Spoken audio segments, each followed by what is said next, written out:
cannot see how any dictatorship can survive in the long term. So the tendency is for dictatorships to fall. We've seen it with the Eastern Bloc. Later, most of the dictatorships either fall or they change significantly, as it happens with Vietnam. Whereas Iran seems to be very much stuck in its old ways, and I don't see it lasting for long. We live in a world where communication is easier, where it's difficult for a regime to bullshit its people. So I'm optimist that Iran is going to change relatively soon. This is why those concepts, these pronouns, mean nothing to me. Everything that a man can be is encompassed by the idea man. You can be gay, you can be straight, you can, be sentimental, or you can be cold and rational. Whatever you are associating male or female with, you see, is encompassed by already the concept male or female. Transgender is a condition in which a person says, no, I'm not happy the way I am. My body is wrong for me. I'm so unhappy with my body as it is. So we still only need those two concepts, he and she, it seems to me, to perfectly adequately deal with all the possibilities here. When we start inventing all these different pronouns, what's the referent in reality? You're just whimsically saying, treat me like what? Treat me like, how about we all treat each other like individuals? How about we don't need a million pronouns because we've got billions of people? I could see why a libertarian wouldn't like Rand. She didn't like them. There's a reason for that. I tend to think that the most consistent practitioners of something end up taking over. And you see that in the libertarian movement. Even though the libertarian movement has a quote unquote wide enough tent to incorporate all these disparate philosophies, in the end, the anarchists are in control. The anarchists are the intellectuals that are predominantly leading everybody else. And that's the most consistent, I think, practice of libertarianism there is. Let's back up on that a second. iMessaging, what's that concept? Really focusing on what the person needs to do their own thinking. So in iMessage are the details of what the person is doing, the specific impact it has on me, and how I feel about that impact. And they can be positive, preventive, or confrontational. I'll give you an example of a positive one. This is my favorite of all-time example, is a couple of school-age kids cleaned up the garage and organized things for their mom.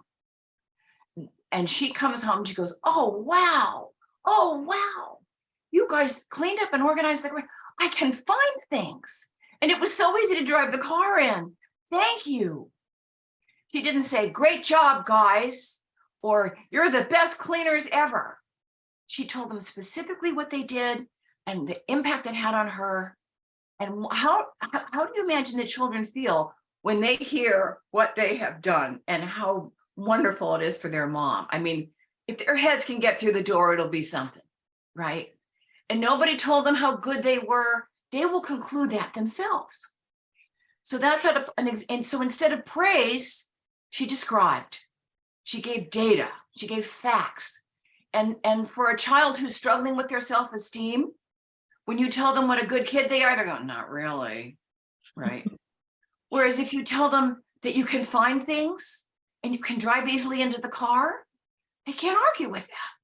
The bum who boasts that his great-grandfather was an empire builder, or the small-town spinster who boasts that her maternal great-uncle was a state senator and her third cousin gave concert at Carnegie Hall, as if the achievements of one man could rub off on the mediocrity of another. The parents who search genealogical trees in order to evaluate their prospective son-in-laws, the celebrity who starts his autobiography with a detailed account of his family history, all of these are samples of racism. And this is exactly what it is, this idea of, saying, oh, we all have a value because we all share, this color of our skin is racism. But that's what Blackout Night is. Quote, again, from the website, Blackout Nights are performances exclusively for Black audiences, not people who all believe in civil rights, not people who all believe in individualism, or people who all believe in racism. I guess it's kind of by default, but it's people based on the color of their skin. Philosophers think that They can say anything and you have to refute it. They think they can say, well, it's possible you're a butterfly. No, it isn't possible. What makes you say it's possible? The burden of proof is on the person who claims knowledge. And the philosophy professor is saying it's possible that you don't know anything because you might just be a butterfly, right? That's a claim to certain condition, to a certain state of affairs. It's possible.